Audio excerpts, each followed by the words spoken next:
She stood exactly where she had been standing for the past 7 minutes, in the doorway of her husband's private office, one hand still raised slightly from where the glass had been, her dark eyes fixed on the scene in front of her with an expression that was not anger, not heartbreak, not the theatrical devastation that Adrian Wolfe had clearly been bracing himself for the moment he registered her presence. It was something far more dangerous than any of those things. It was clarity. Adrian was on his feet now, the woman beside him already scrambling for the ivory silk blouse she had abandoned on the arm of his leather chair. He was wearing the charcoal dress shirt Zendaya had picked up from the dry cleaner herself 3 days ago. She remembered because she had noticed the faint smell of a perfume that wasn't hers on the collar and had convinced herself it was nothing. She had been convincing herself it was nothing for a very long time. "Zendaya," Adrian started, his voice carrying that particular brand of practiced calm that powerful men use when they want to control the temperature of a room. He was tall, broad-shouldered, with a kind of angular jaw that photographed beautifully and a mouth that had once told her she was the only woman in the world who truly understood him. He ran a hand through his dark hair and exhaled slowly, like a man mildly inconvenienced by traffic. "This isn't what?" "Don't." Her voice came out quiet. Not trembling. Not raised. Just quiet and absolute, like a door closing on something that would never be reopened. "Adrian. Don't say that sentence." The woman, younger, with nervous, darting eyes and the particular look of someone who had convinced herself this situation was romantic right up until the moment the wife actually appeared, grabbed her bag and slipped out through the side corridor without a word. Zendaya did not look at her. She had no interest in her. She never had. The woman was not the wound. The woman was just the most recent proof of it. Adrian straightened, adjusted his collar, looked at Zendaya with an expression she had catalogued many times over 3 years of marriage, the expression that said he was calculating, measuring, deciding which version of himself to deploy. "You were supposed to be at the Van Thorpe dinner," he said finally. Zendaya almost laughed. "Almost. You cancelled it. You sent me a text at 6:43 this evening cancelling our dinner reservation." She tilted her head slightly, with laughing emojis. He said nothing. She turned and walked out of the doorway. Now, before we go any further into this story, let's take a brief moment, because this narrative is traveling, and that means something. People are watching this from living rooms, from late nights on phones, from places all over this world, and that genuinely matters.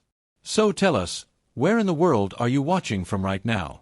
Drop it in the comments, because these stories have a way of reaching corners of the earth that would surprise even us.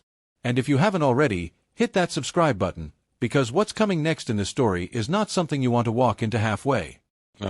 Let's continue. Zendaya Osei had been born in Kumasi, in the Ashanti region of Ghana, the second daughter of a structural engineer father and a mother who taught economics at the university and cooked jollof rice on Sunday evenings with the authority of someone conducting a symphony. She had grown up understanding 2 things with bone-deep certainty: that excellence was not optional, and that a woman who knew her value did not need to announce it.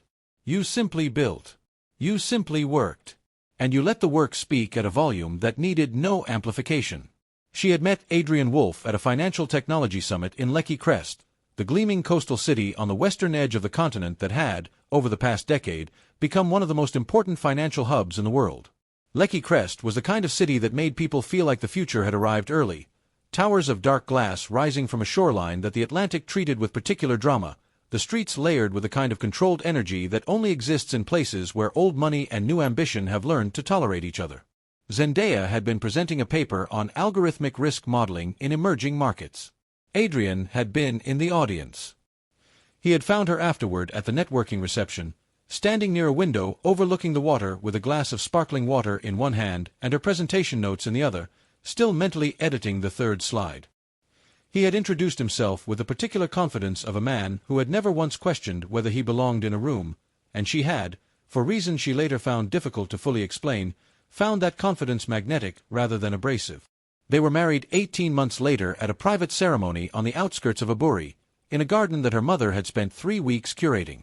Adrian's colleagues had attended in their expensive suits and their expensive opinions, and Zendaya had stood in ivory fabric embroidered with Kent-inspired gold threadwork and looked at the man in front of her and believed, with everything she had, that she was beginning something. She had not been wrong. She had simply misidentified what it was she was beginning. In the 3 years that followed, Zendaya quietly became the invisible architecture of Wolfe Dominion Holdings, Adrian's global investment and technology conglomerate headquartered in Orion Tower, the 64-story structure of black glass and steel that dominated the skyline of Haverton, the northern financial city where they had built their life together. Haverton was not a city that appeared often in tourist brochures. It was gray and serious and perpetually in motion, a place where the currency was information and the social hierarchy was determined entirely by who understood the market before anyone else did. It suited Zendaya completely. She had not been given a title at Wolfe Dominion Holdings. She had not been given an office. What she had been given, gradually and almost accidentally, was access to Adrian's decisions, to the gaps in his reasoning, to the moments at 2 in the morning when a contract clause was wrong and she was the only one awake to catch it. She had caught it. She had always caught it.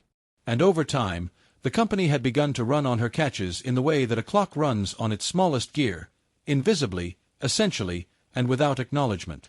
She had told herself this was partnership. She had told herself that what Adrian presented publicly as his vision was, in the private architecture of their marriage, understood by both of them to be collaborative. She had told herself many things in the way that intelligent women sometimes tell themselves things when the alternative, the honest naming of what is actually happening, is too structurally destabilizing to confront while there is still so much work to be done. But 48 hours before the night the glass shattered, something had shifted. She had driven to the Midtown Crescent apartment, a sleek, impersonal unit in a high-rise that Adrian maintained under the company name, which he described as a private space for confidential client meetings. She had left her personal laptop there 2 days prior after a late working session and needed it back before a morning call. She had her key. She had let herself in quietly. And she had heard his voice from the back room. "I'm telling you," Adrian was saying, with the particular looseness of a man entirely comfortable in his audience, "she will never leave. You don't understand Zendaya. She is constitutionally incapable of walking away from something she's invested in. She'll be angry for a few days. She'll be cold. And then she'll come back to the work, because the work is what she is. I'd actually be more concerned if she stopped working. That's how I'd know something was wrong." Laughter. 2, maybe 3 other voices. Someone said something she couldn't make out and Adrian laughed again, a full, relaxed sound. "She exists in the background," he continued. "That's where she's comfortable. That's where she operates. And honestly, it's where she's most useful. She doesn't want the spotlight. Never has. I give her a beautiful home, a beautiful life. She gives me a pause," and she could hear him thinking, selecting, operational stability. "We understand each other." Zendaya had stood in the hallway of that apartment for 11 seconds. She had counted them. Then she had picked up her laptop from the side table where she'd left it, tucked it under her arm, and walked back out through the door she had entered. She had driven home in silence. She had sat in the kitchen of the penthouse for 4 hours. She had made 1 phone call. And then she had called her lawyer. Now, standing at Adrian's desk in the silent office with the sound of broken glass still hanging faintly in the expensive air, Zendaya opened the leather portfolio she had been carrying under her arm. She placed the document on his desk with the precise, deliberate care of someone who had rehearsed this moment not in the theatrical sense, but in the deeply practical one. She had simply decided, and once Zendaya Osei decided something, every movement that followed was an inevitability. The divorce papers were prepared, notarized, and flagged at every relevant clause. Her lawyer, a formidably composed woman named Adiz, who had once made a senior partner at a London firm cry during a deposition, had worked through the night to get them ready. Zendaya had reviewed every page herself. She placed her left hand flat on the desk, looked at the platinum ring on her 4th finger for exactly 1 moment. Then she slid it off and set it on top of the documents with a small, final sound. She did not look at Adrian. She did not need to. She had already looked at him, truly looked, with full attention and no negotiation, 3 years ago when she had chosen him. What came after that was not something that required her gaze. She turned. She walked. Behind her, Adrian said her name once. Just once. With a note in his voice she had not heard before, not quite panic, not quite bewilderment, something younger and more uncertain than either of those things. She heard it. She catalogued it. She kept walking. The elevator opened the moment she pressed the button, as if the building itself understood the urgency. She stepped in. The doors closed. She watched her own reflection in the mirrored interior, tall, brown-skinned, her natural hair pulled back in an elegant twist, her dark emerald gown still perfectly arranged, her expression carrying the particular stillness of someone who has just set down something extraordinarily heavy and is only beginning to understand how long they have been carrying it. The lobby was empty at this hour. Her heels on the marble made a sound that echoed up into the high ceiling and came back to her like applause. She pushed through the revolving door and stepped out into the night. The rain had arrived while she was upstairs, not the dramatic, cinematic kind, but the Haverton kind, precise, cold, and utterly indifferent to anyone's emotional state.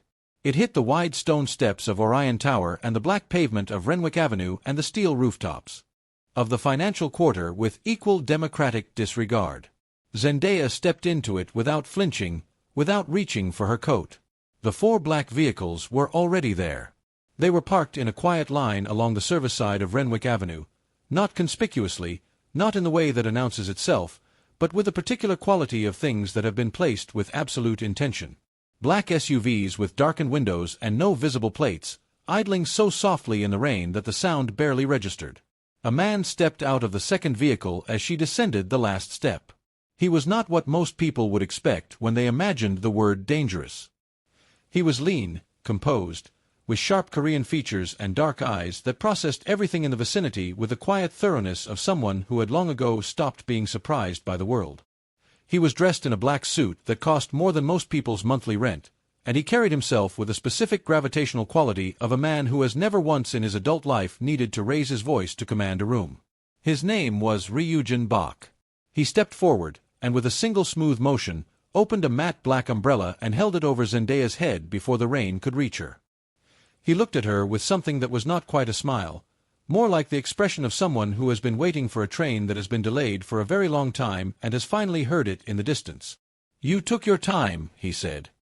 His voice was low, unhurried, with the faintest trace of an accent layered beneath the precision of his English. "But then again, so did I." Zendaya looked at him for a long moment. "Ryujin," she said. Not a greeting. Not a question. Simply an acknowledgement. Two people who understood each other confirming that the world had finally arranged itself the way it was supposed to. "The car is warm," he said. He tilted his head toward the second SUV. "And there is a great deal to discuss." She walked toward the vehicle. He matched her pace. A man in dark clothing opened the rear door as they approached, and Zendaya stepped inside without looking back at the tower behind her. Ryujin folded the umbrella, handed it off to someone she didn't see, and got in beside her. The door closed. The convoy pulled out onto Renwick Avenue with the kind of smooth, coordinated movement that comes from teams who have rehearsed a thing many times. Inside the vehicle, the silence was warm and entirely different from the silence she had left upstairs. That silence had been the silence of an ending. This one felt like a beginning. "How long have you been out there?" she asked, looking at the city passing beyond the tinted window.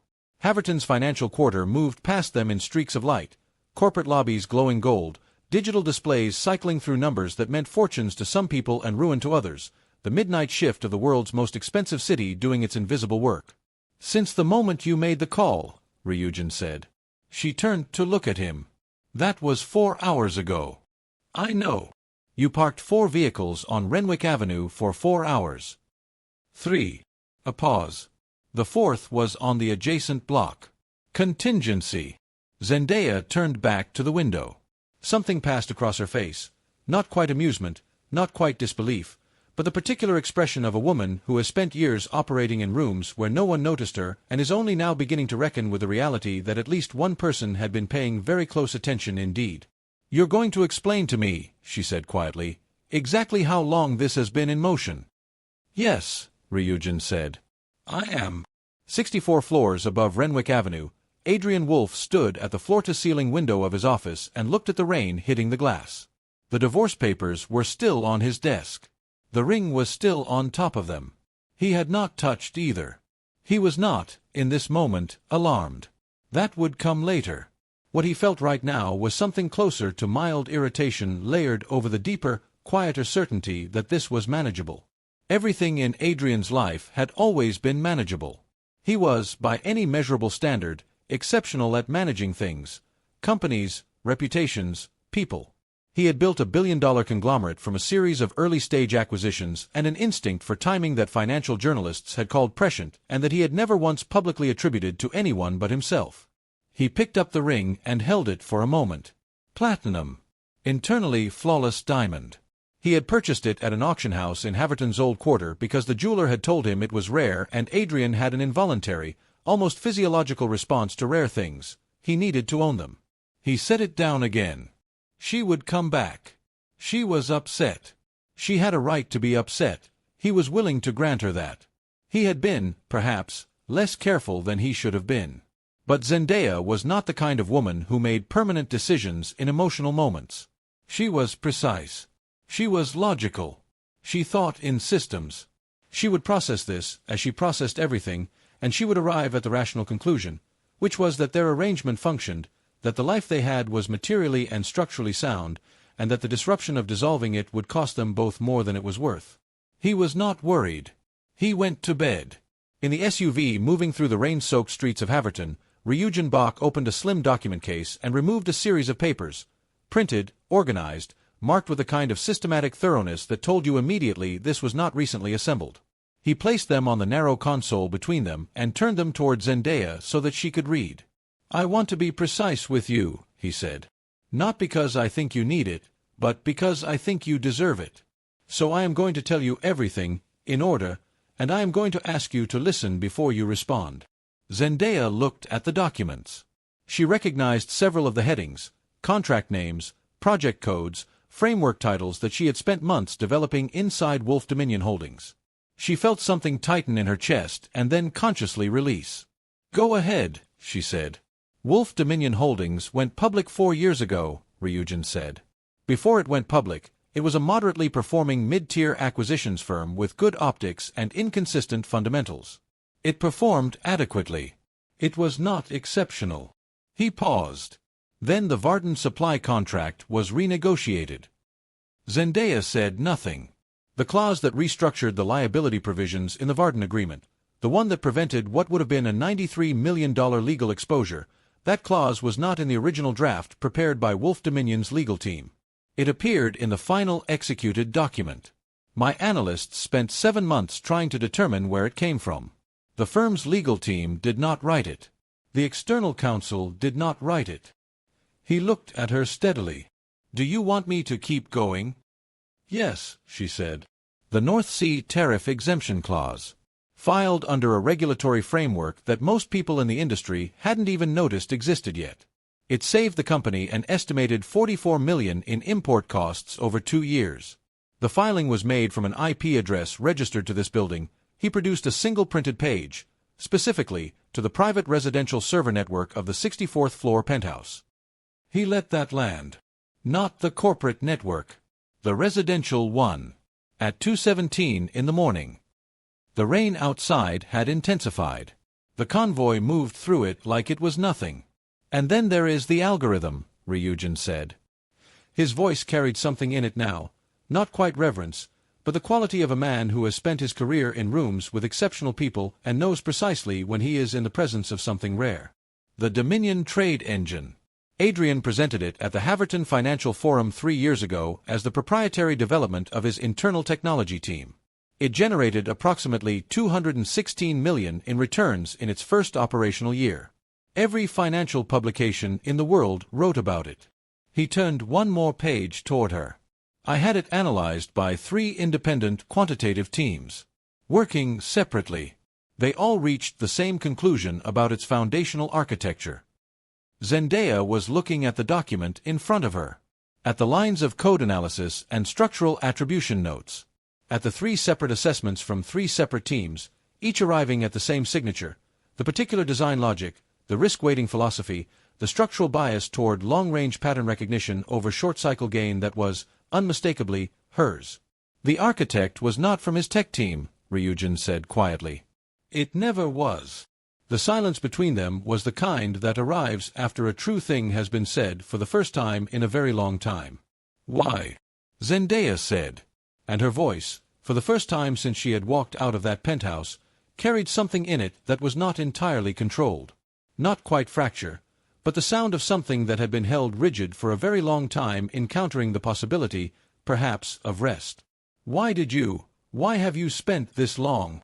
Because I have been in business for 15 years, Ryujin said. And I have encountered, in that time, perhaps 4 people whose thinking operates at the level yours does. 4. In 15 years. He held her gaze with a directness that was not aggressive but was completely without deflection. And I watched one of those 4 people be used as the invisible foundation of another man's empire. That is not something I am willing to simply observe. Zendaya looked at him for a long moment. You are the head of the Box Syndicate, she said. It was not a question. Among other things, he said. The Box Syndicate controls approximately a third of the private capital infrastructure in the Yongjin Economic Corridor, she said, and has operational interests in 6 countries, and is described, depending on who you ask, as either an elite private investment network or the Korean Mafia, Ryujin said, with equanimity that suggested he had made peace with both descriptions a long time ago. Yes. Both things are true. They are not as contradictory as people assume. And you are here, in Haverton, in the rain, with 4 vehicles, because 3. And because the woman who built the most sophisticated trading architecture in the last decade deserves to build something with her name on it. He paused. And because I made a decision some time ago that when you were ready to leave, I would be there. Zendaya looked out the window. They were moving through the Bridge District now, the old part of Haverton where the architecture changed from glass towers to stone and iron, where the river ran dark and fast beneath the Carnelian Bridge and the street lamps made orange circles in the rain. What are you offering me? She said. Full capitalization for an independent technology and investment firm. A research facility in Yongjin. A team built to your specifications. He paused. Complete autonomy. No silent partners. No invisible arrangements. Everything under your name. And what do you get from this? He was quiet for a moment. A first-look agreement on the firm's research output for the first 5 years. A minority stake, non-voting.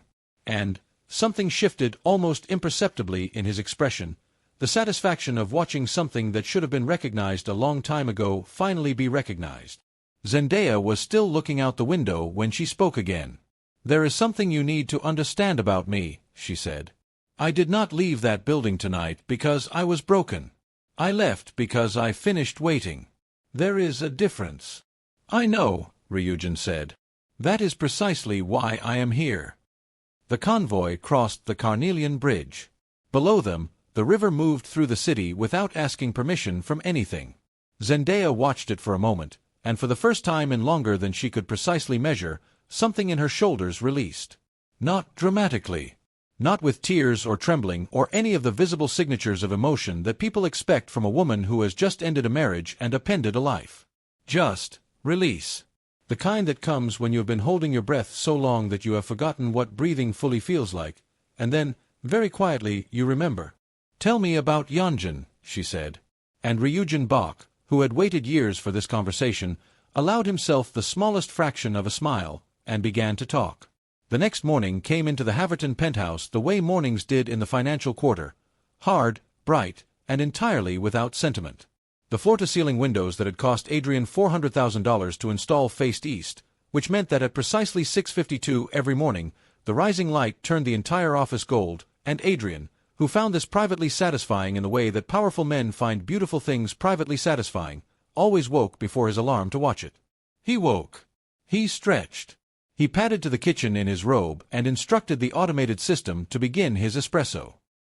He moved toward the office, already composing in his mind the list of calls he needed to make by 9. He stopped in the doorway. The divorce papers were still there. He had, in the certainty of the previous evening, half expected them to have somehow resolved themselves overnight, to have been retrieved by Zendaya in the quiet hours, to have disappeared as evidence of a moment rather than an intention. They were still there. The ring was still on top of them. Adrian stood in the doorway for a long moment. Then he walked to the desk, picked up the ring, and placed it in the top drawer.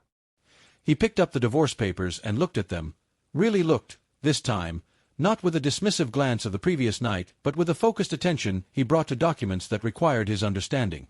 He read for 6 minutes. Then he placed the papers in the drawer with the ring, closed it, and sat down. "She'll come back," he said aloud. The sound of his own voice in the empty apartment was different from usual. Usually it carried, filled the space, claimed it. This morning it landed differently. Flatter. Like something said in a room where no one was listening. He reached for his phone and called Zendaya's number. It rang 4 times and went to voicemail. He did not leave a message. He called again. Voicemail. He put the phone down and told himself this was expected. This was the shape of her anger. This was how it would go before it resolved. He had his espresso. He had his calls. He went to his office in the tower. Wolfe Dominion Holdings occupied floors 48 through 62 of Orion Tower. Its executive floor had been designed by an architect whose name appeared in international design publications and whose brief had been, essentially, to make power visible. The result was a series of spaces that communicated wealth through restraint, stone and steel and deliberate emptiness, the way that very expensive restaurants communicate their quality through the space between tables. Adrian arrived at 9 and moved through the morning with the practiced fluency of a man at the height of his operational authority. He had meetings. He made decisions. He signed things. He was, to every person who encountered him that morning, entirely himself, assured, quick, present. But at 11:43, his chief operating officer knocked and entered with an expression that Adrian recognized immediately as the expression of someone delivering information they would prefer not to be delivering. "What?" Adrian said. "The Kellerman renewal," the COO said. His name was Marcus, and he had been with Wolfe Dominion for 6 years, long enough to have developed an excellent instinct for which problems to bring to Adrian and which to quietly manage below the waterline. He was bringing this one personally. "The auto-renewal clause we were depending on. It doesn't appear to be activating." Adrian frowned. "It's a standard clause. The system handles it automatically." "Yes." Marcus paused. "Except the specific version of the clause in the Kellerman contract, it has a conditional trigger we hadn't flagged. There's a compliance certification that needs to be filed with it. And the certification is tied to a secondary system another pause, that we don't currently have the access credentials for." Adrian stared at him. "What do you mean we don't have the credentials?" "The system was set up approximately 2 years ago. The credentials are registered to," Marcus looked at his tablet briefly, "a private user account that isn't in our corporate directory." The silence in the office was of a very specific quality. "Find out whose account it is," Adrian said. Marcus said nothing. "Marcus." "I believe it's registered to your wife's personal login," Marcus said carefully. "Former. Potentially. Given the circumstances." Adrian said nothing for a very long time. Then he said, "Get me Zendaya on the phone." "She's not." "Get her on the phone." "Sir, she's not responding to." "Then find her," Adrian said, with the first edge of something real in his voice. "Find her and fix this." What neither Adrian nor Marcus yet understood, what would take them another 3 weeks of escalating confusion to begin to comprehend, was that the Kellerman credential was not an isolated issue. It was, in the way that a small crack in a foundation wall is not an isolated issue, the first visible sign of a structural reality that had been invisible for years. Zendaya had not, in any malicious or premeditated sense, designed Wolfe Dominion Holdings to require her. She had simply solved problems as they arose, built systems as they were needed, and created solutions that worked.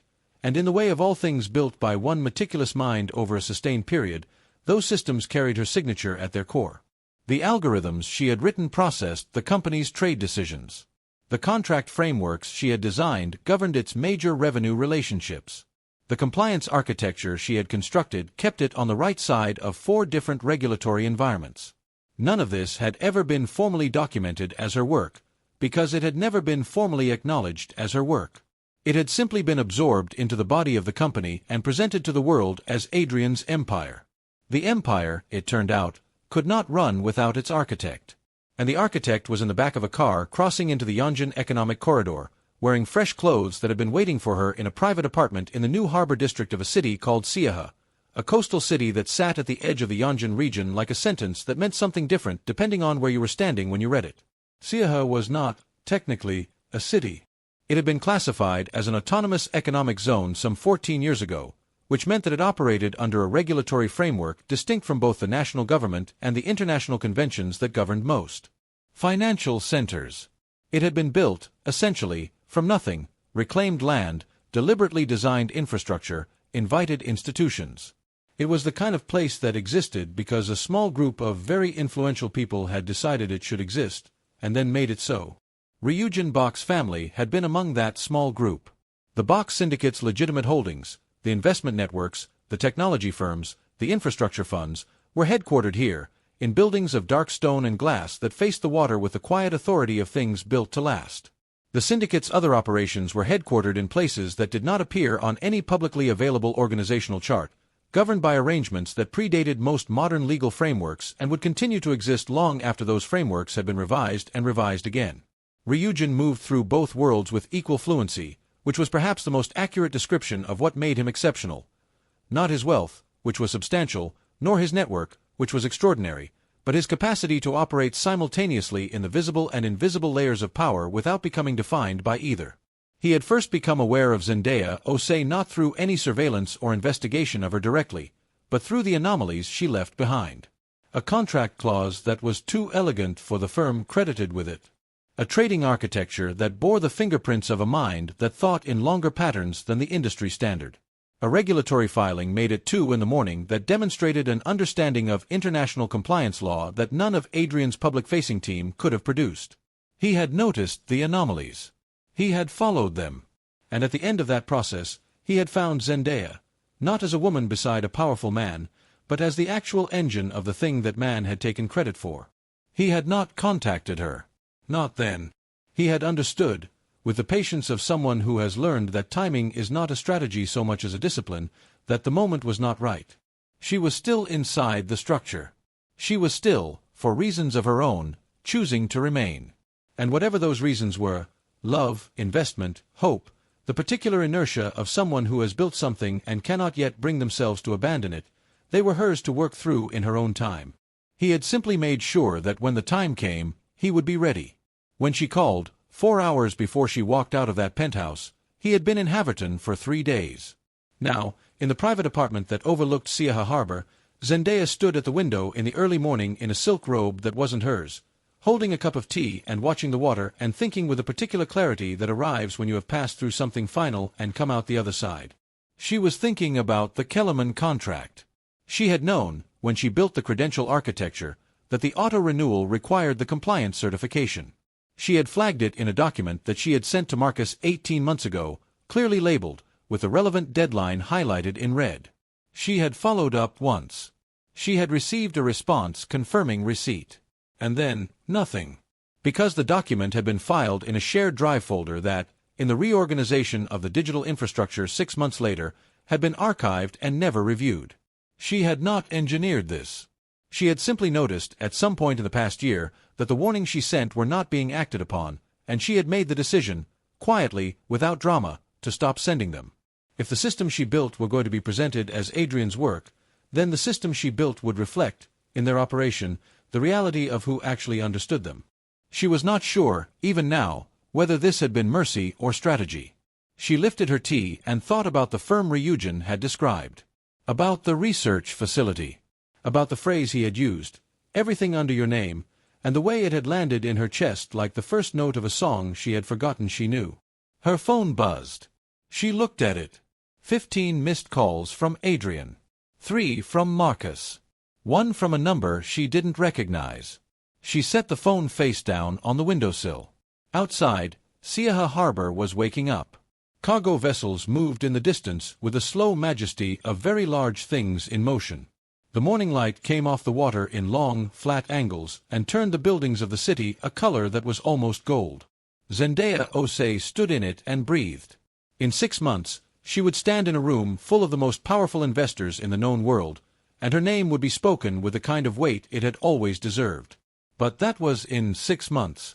For now, for this specific and unrepeatable moment, she stood at the window of a city she had never visited before yesterday, and she allowed herself to feel, fully and without negotiation, the enormous complicated weight of what it meant to finally choose yourself. Behind her, somewhere in the apartment, she heard the soft sound of movement, staff arriving, the gentle orchestration of a household that operated with the precision of Ryujin's entire world.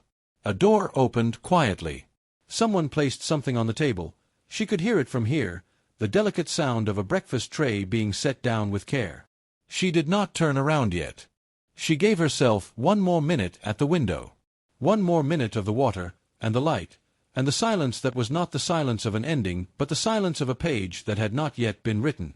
Then Zendaya Osei set down her tea, straightened her spine, and turned to face the room. The first thing to break was something small. That was always how it happened with structures built on invisible foundations. Not a catastrophic collapse announced by sirens and visible fracture, but a quiet, incremental unraveling that begins in the places no one thinks to look until the looking is already too late. It was a Tuesday in February when Marcus Ellery walked into Adrian's office with the expression that had, over the preceding weeks, become his permanent facial arrangement, the look of a man carrying information that he has already tried 3 times to solve before bringing it upstairs and failed 3 times, which means he is now in the uncomfortable position of delivering not just a problem but evidence of his own inability to resolve it. "The Kellerman contract," he said, setting a folder on Adrian's desk with the careful precision of someone placing an object near a sleeping animal. "We missed the renewal window." Adrian looked up from his screen. "What do you mean missed it?" "The compliance certification was never filed. The conditional trigger in the auto-renewal clause wasn't activated. The contract has lapsed." Marcus paused. "Kellerman's team contacted us this morning. They're entertaining other offers." The number the Kellerman contract represented, in direct revenue, in the downstream partnerships it anchored, in the signal it sent to the market about Wolfe Dominion's operational reliability, was not the kind of number that could be absorbed quietly. It was the kind of number that, when it disappeared from a company's forward revenue projection, caused other numbers to begin questioning their own stability. Adrian stared at Marcus for a long moment. "Get it back," he said. "We're trying. But the terms they're looking at from the competing firm are—" "I don't care about the terms. Get it back." He paused. "And find my wife." This was the 5th time in 2 weeks that Adrian had ended a meeting with those 3 words. "Find my wife." It had moved, in the space of those 2 weeks, from an instruction delivered with irritation, through an instruction delivered with frustration, and had arrived, by this Tuesday in February, at an instruction delivered with something that Marcus, who had known Adrian for 6 years and had genuinely believed, until recently, that the man was constitutionally incapable of uncertainty, was beginning to recognize as the early architecture of fear. The private investigators had been working for 11 days. They had found a great deal of nothing. Zendaya Osei had, to all visible purposes, stepped off Renwick Avenue into the rain and ceased to exist. Her phone was active but unreachable. Her financial accounts, the personal ones, the ones in her name, were dormant. Her passport had not been flagged at any border crossing that the investigators could access. The apartment they had shared in the Haverton penthouse retained all of her things, her clothes, her books, the collection of small sculptural objects she had brought from Ghana and arranged on the shelf above the fireplace with a care that suggested each one meant something specific to her. She had taken nothing but her laptop and her dignity. Adrian had walked through the penthouse on a Sunday evening 3 weeks after she left and stood in the room where her things were and felt, for the first time in his adult life, something that he did not have an immediate strategy for. It was not grief, exactly. It was not remorse, exactly. It was something closer to the sensation of reaching for something that has always been there and finding that your hand closes on empty air, and the disorientation is not about the absence of the thing, but about the sudden, vertiginous understanding that you had stopped noticing it was there at all until it was gone. He had stood in the room for 4 minutes. Then he had poured himself a drink and called 3 people who told him the things he wanted to hear. But the things he wanted to hear were becoming increasingly difficult to maintain against the evidence of what was actually happening. In March, the trading algorithm began misfiring. Not dramatically, not in a way that crashed anything in a single visible moment, but in the subtle, accumulating way of a system whose underlying logic has begun to degrade. The algorithm had been running on a maintenance protocol that required periodic recalibration, a process that Zendaya had performed herself, quietly, from the residential server, in the hours when the markets were closed and the office was empty, and she was simply doing what she always did, which was keeping everything running. Without recalibration, The model's pattern recognition weighting drifted. Slowly at first. Barely perceptible. And then, in the second week of March, it began making recommendations that were slightly wrong in the particular way that slightly wrong is sometimes more dangerous than catastrophically wrong, because slightly wrong takes longer to identify, and by the time you have identified it, you have acted on it 17 times. The losses were not enormous. They were precise.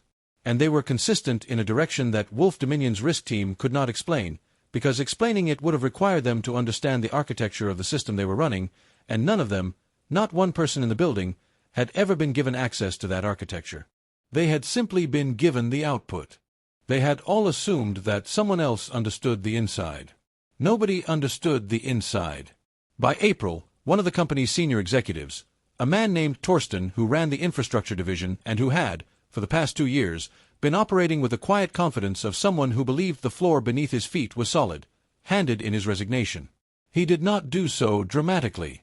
He simply sent a letter, clean and brief, and accepted a position at a competing firm. The competing firm had been, over the preceding 3 months, quietly making very attractive offers to several of Wolfe Dominion's most senior people. The competing firm was newly incorporated. Its founding partners were not publicly listed. Its registered address was in Siaha. Adrian did not connect these facts. Not yet. What he connected, in the early weeks of April, was the pattern of the chaos, the way the problems were arriving not in one place but in several simultaneously, the way each one was solvable in isolation but collectively was consuming the company's attention and resources in a way that left no bandwidth for the strategic work that was supposed to be driving growth. He sat in his office at 11 at night and looked at the project status boards and felt, for the first time, something that he recognized from the language of other people's failures, the language he had always observed from a comfortable distance, the language of a man who is losing and cannot yet understand why. "I need Clara," he said to Marcus one evening, and then corrected himself immediately. "Zendaya. I need her to look at the algorithm." Marcus said, very carefully, "Should I try the number again?" "Yes." A pause. "No." Another pause. "Get me someone who can reverse engineer the trade engine's calibration logic." "We've had 2 quantitative teams try." "Get a third." In May, the board convened an emergency meeting that Adrian had been postponing for 6 weeks. He sat at the head of the long table in the 62nd floor boardroom and looked at 12 faces wearing 12 variations of the expression that said they had lost confidence and were trying to decide how long courtesy required them to conceal it. A board member named Hilda, who was 71 years old and had been in finance longer than several of the people in the room had been alive, looked at Adrian with the clear, unadorned gaze of someone with nothing left to prove and said, "Adrian, what happened to the operational infrastructure of this company?" Adrian said, "We're managing a transitional period." Hilda looked at him for a moment longer than was comfortable. "A transitional period," she repeated. And then she looked down at the document in front of her and said nothing else, which was, somehow, worse than anything she might have said. Adrian drove home that evening through the Haverton streets and sat in the underground garage of Orion Tower for 11 minutes before going upstairs. The penthouse felt different at night now than it had before. It had always been large, deliberately, expensively large, but it had never felt empty in the way that it felt empty now.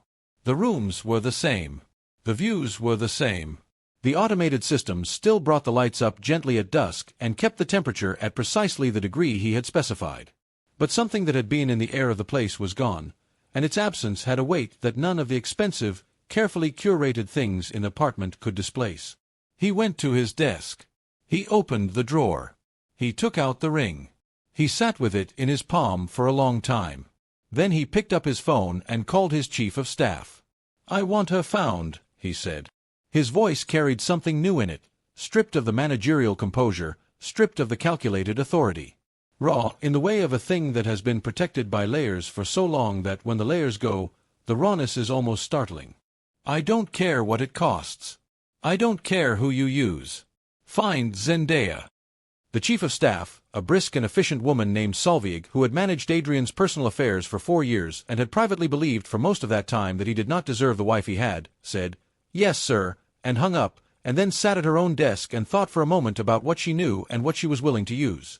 What she knew was that 3 weeks ago, she had received an automated notification from an event management platform, a platform that handled RSVPs for high-level private gatherings, confirming that a guest had accepted an invitation to the Eclipse Forum Gala.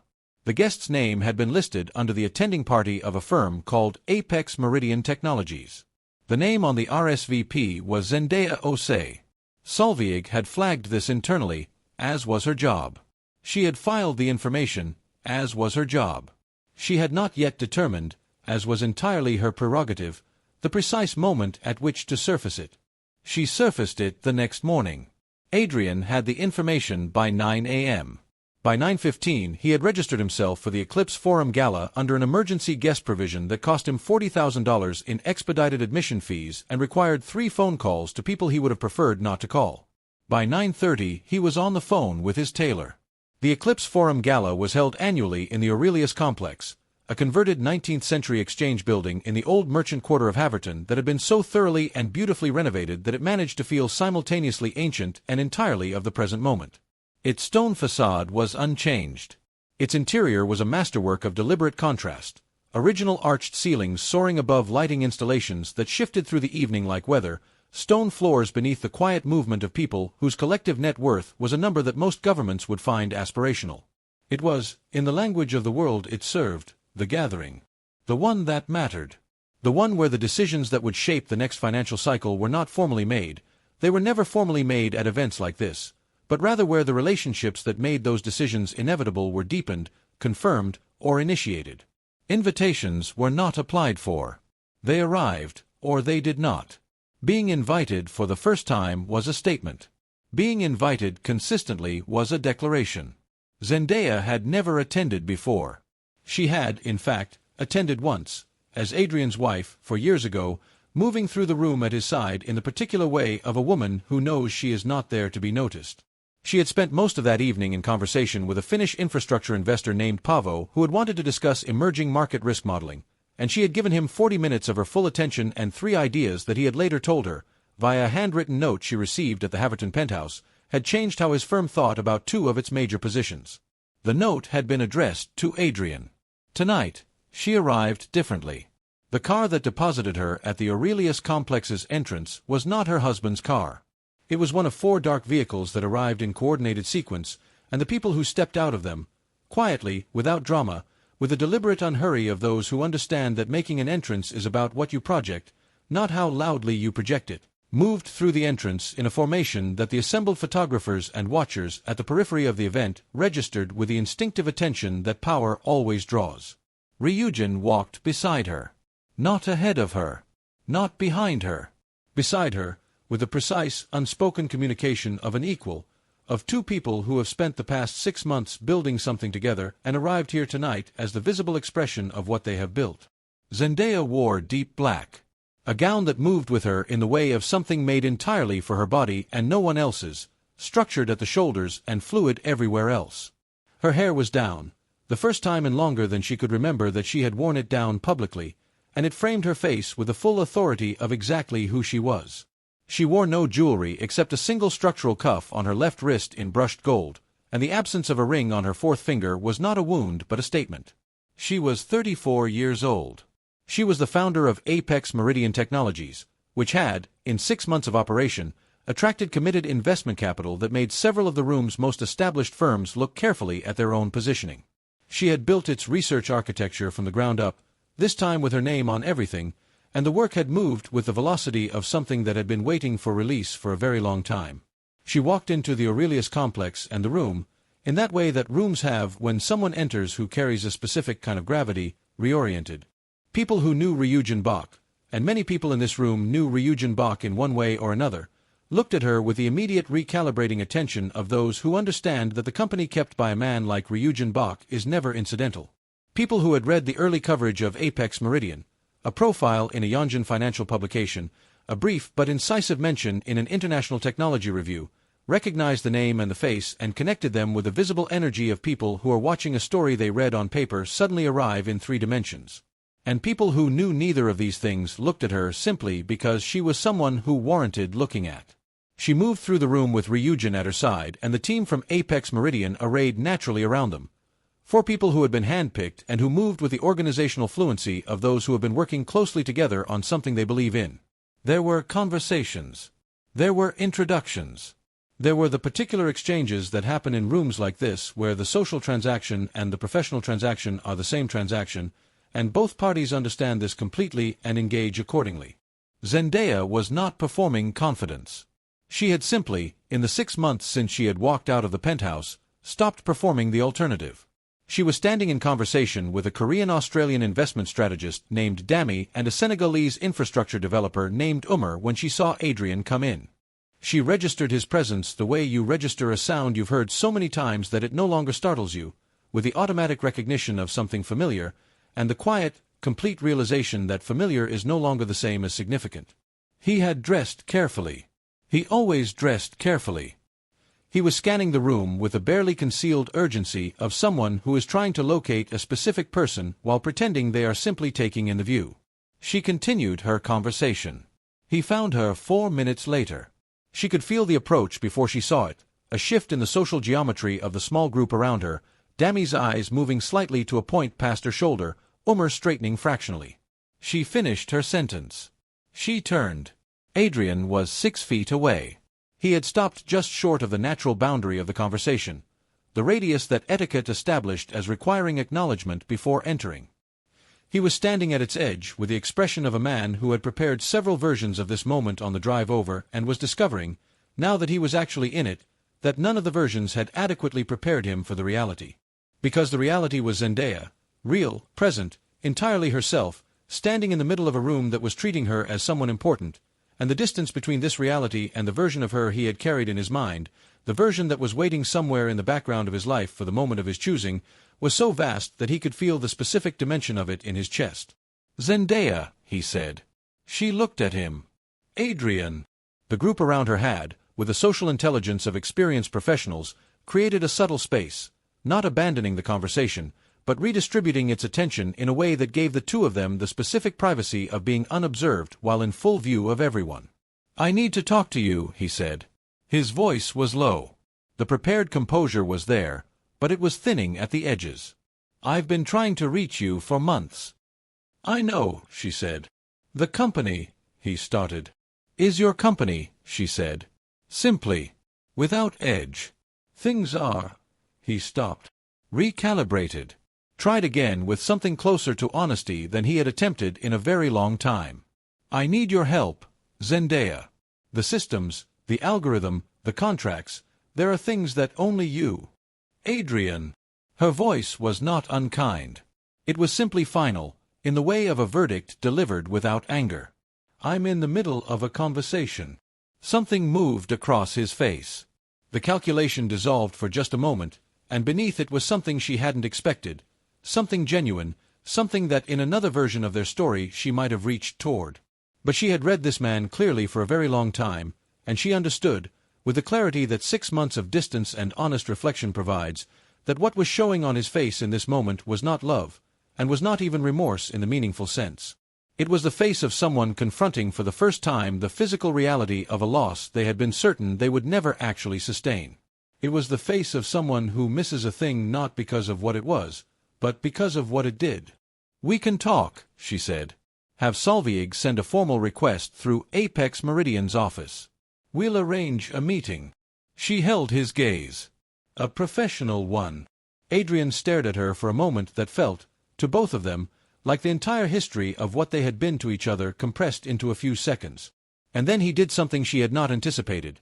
He reached forward and took her arm, not violently, but with the desperate grip of a man who has run out of leverage and has arrived, past strategy and past pride, at the raw mechanics of need. "Please," he said. His voice cracked on it. "Just slightly. Just enough to be real. Zendaya, I'm asking you." The music stopped. Not gradually. Not with a fade. It stopped with the clean, immediate precision of someone who has access to the system and has made a decision. The room noticed. The room always notices when the music stops, because music in rooms like this is not entertainment. It is the social atmosphere, the invisible medium through which the evening moves, and its absence is as loud as an announcement. "Remove your hand." The voice came from behind Adrian. It was not raised. It did not need to be.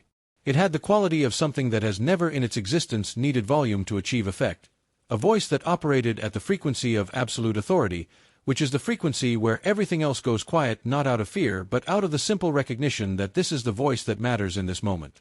Ryujin Bok stood 3 feet behind Adrian with his hands in his pockets and his dark eyes carrying an expression that was almost compassionate in its absolute coldness. The expression of someone who had anticipated this exact moment for a very long time and felt no satisfaction in its arrival, simply the clean necessity of it. The room held itself still. Adrian turned. And in the turning, in the moment his eyes found Ryujin's face, something happened in his expression that Zendaya watched with the particular attention of someone reading the final page of a book they have spent a long time in. She watched him recognize Ryujin. Watched him search his memory and find the name. Watched the color of his understanding change as the name connected to the reputation, connected to the present moment, connected to the 4 black vehicles outside, and the way the room was standing and the way the music had stopped. He released her arm. "Good," Ryujin said.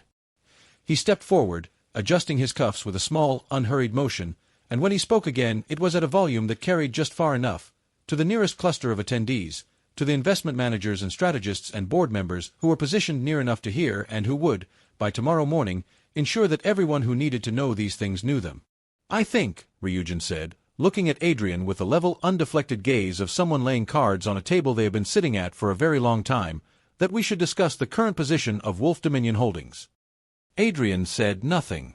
"I've been acquiring," Ryujin said, quietly, "over the past several months. The company's debt position, and it is, as I suspect you're aware, a significant position, has been, piece by piece, consolidated." He reached into the inside pocket of his jacket and produced a single folded document, which he held open between 2 fingers in Adrian's direction without extending it, offering the information, not the paper.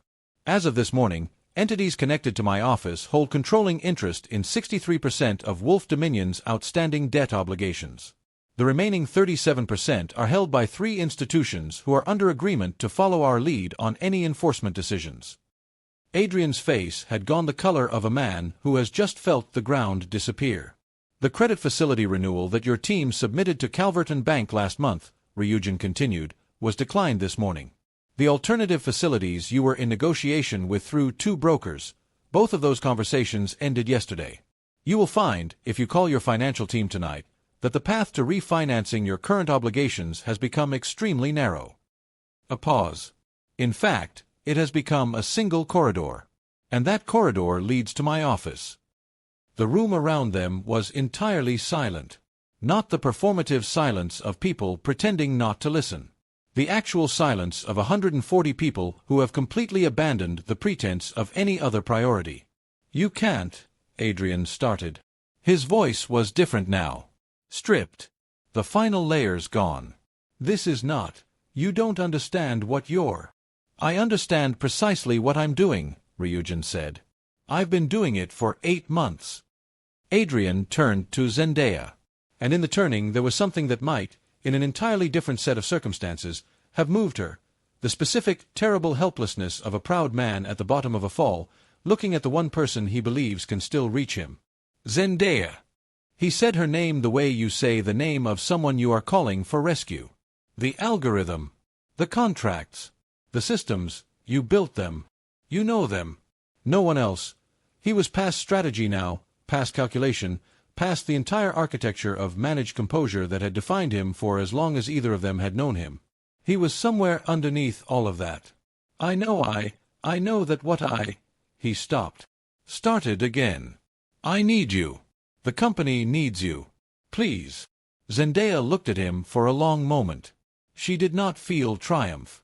She had anticipated this moment many times over the past 6 months, turning it over in the quiet hours of Siaha mornings, and she had imagined that it might carry something sharp and satisfying, the clean release of a long-held wound finally being acknowledged.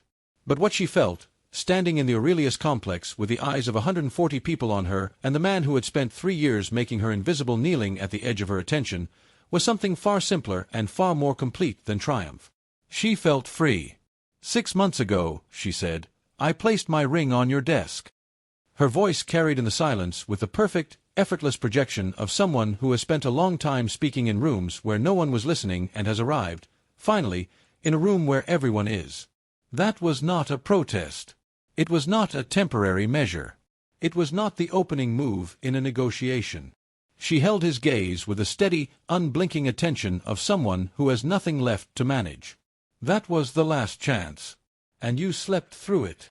The silence after her words had a texture to it, the particular density of a thing that has been said in the presence of many people and cannot be unsaid. Adrian did not speak. "Your company's situation is between you and Ryujin," she said. "I am not part of that conversation." She turned, with the natural, unhurried movement of someone stepping back into the life they have chosen. "I hope you find a way through it."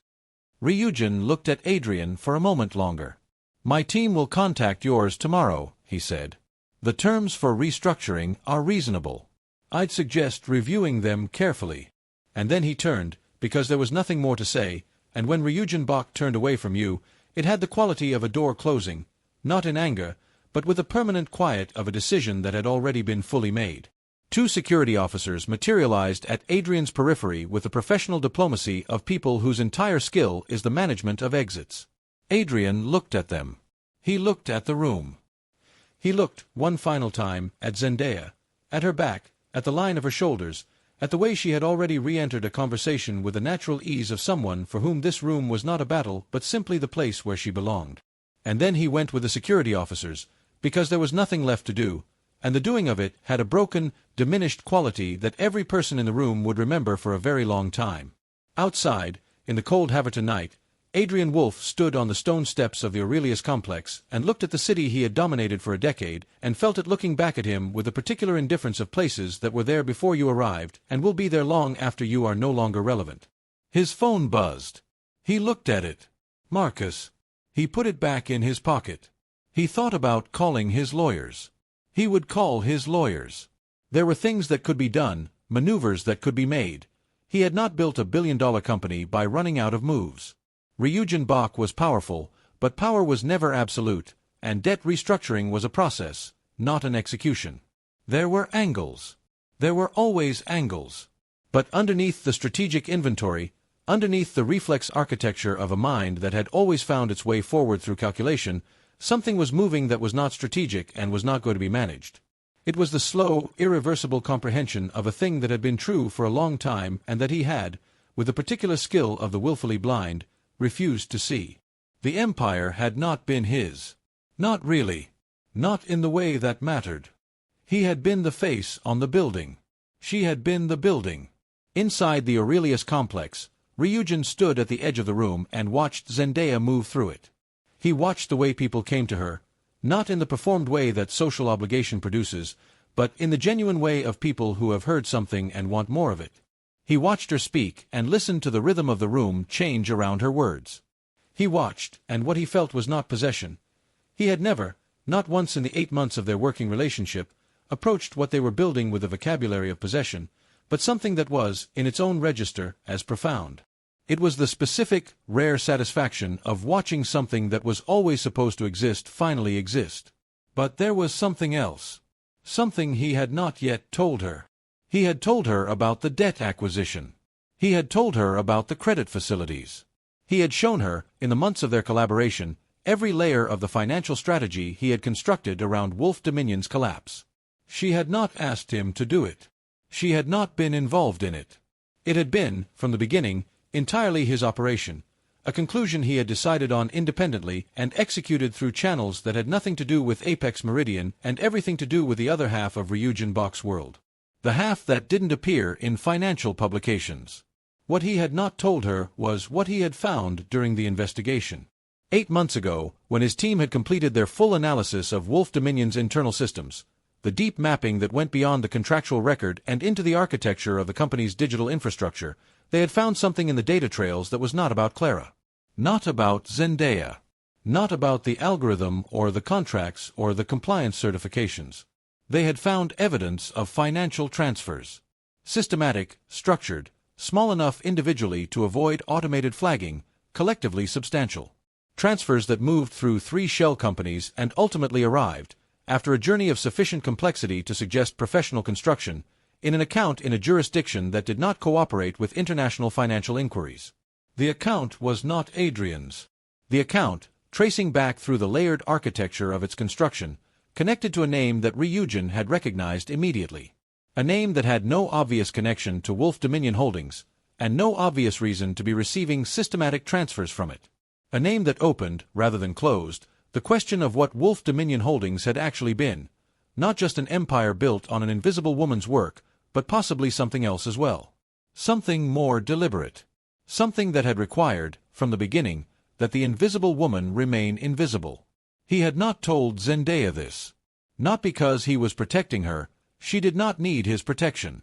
But because the information changed the shape of things in ways that he was still mapping, and because some things required the right moment. He watched her across the room. She was laughing now, a genuine, open laugh at something Umar had said, her head tilting back slightly, the sound of it carrying the warmth of someone who has recently and irrevocably rediscovered themselves. He thought, I will tell her. But not tonight. Tonight was hers. Fully and without complication. She had earned every minute of it, and he would not dilute it with the next chapter before this one had fully arrived. He picked up a glass from a passing tray and raised it very slightly in her direction, across the room, not enough for anyone else to notice, just enough for her to catch if she looked his way. She looked his way. She raised her glass in return, with a small, precise acknowledgement of someone who does not miss very much. And then she turned back to the room that was hers, and he turned back to his thoughts, and the evening continued around them both with all the beautiful, dangerous complexity of a world that was, in every direction, still in motion.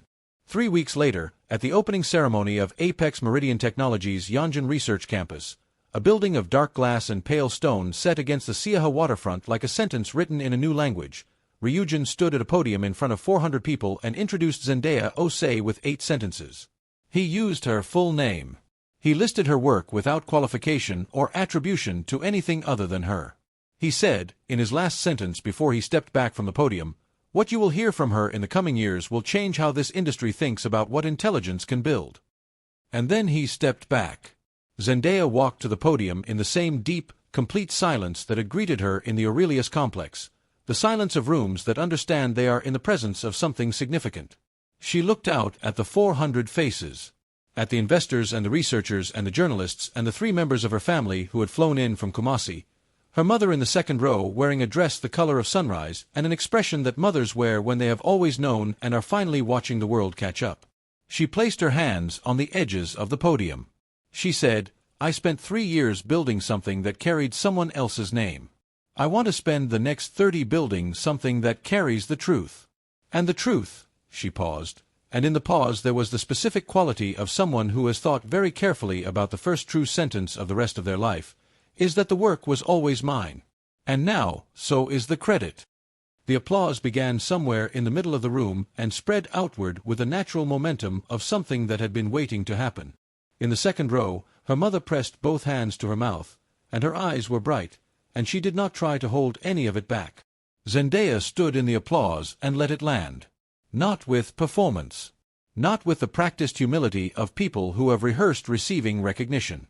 With the simple, grounded openness of someone who has waited long enough for a thing that when it arrives, there is nothing to do but be fully present for it. She thought about the ring on the desk. She thought about the rain on Renwick Avenue. She thought about the 11 seconds she had stood in the hallway of the Midtown Crescent apartment and listened to a man describe her as background and felt, in those 11 seconds, the last of something she had been giving away for years quietly leave her body. She thought about Siaha in the early morning. The water and the light and the tea and the first real breath. She thought briefly about what Ryujin was not yet telling her, because she knew there was something. She had known for 3 weeks, in the way that she knew most things, which was through the quality of attention a person pays to the edges of what they're saying. He was too precise a communicator to have gaps that were accidental. The gaps were chosen. And chosen gaps, in her experience, meant information held for the right moment. She did not know what it was. She knew that it was significant. She knew, with the calm certainty of someone who has proven to themselves that they can walk through fire and come out building on the other side, that whatever it was, she would be ready for it. But that was the next chapter. This one, this room, this applause, this building with her name above the door, her mother's hands pressed to her mouth in the second row, the Siaha waterfront glittering through the floor-to-ceiling glass behind her, this one was complete. And it was, on every measure that had ever actually mattered, entirely hers. And that is where we leave Zendaya Osei, not at an ending, but at a beginning. Standing in the light of everything she built with her own hands, finally visible, finally named. But the question that lingers in the air of that room, in the space between Ryujin's careful silences and the financial trails his team uncovered, that question has not yet been answered. And when it is answered, nothing will look the same. If this story reached you, if something in it moved you, challenged you, or stayed with you after the word stopped, then you are exactly the kind of person this was made for. Go ahead and subscribe, because this community is growing and the next story is already waiting. And drop a comment telling us your favorite moment from this story. Every single comment gets read. Every one of them matters more than you know. While you're at it, tell us what city you're watching from, because these stories travel in ways that still genuinely surprise us, and knowing where you are in the world is one of the best parts of doing this. Until the next story finds you, stay rooted, stay luminous, and take care of yourself.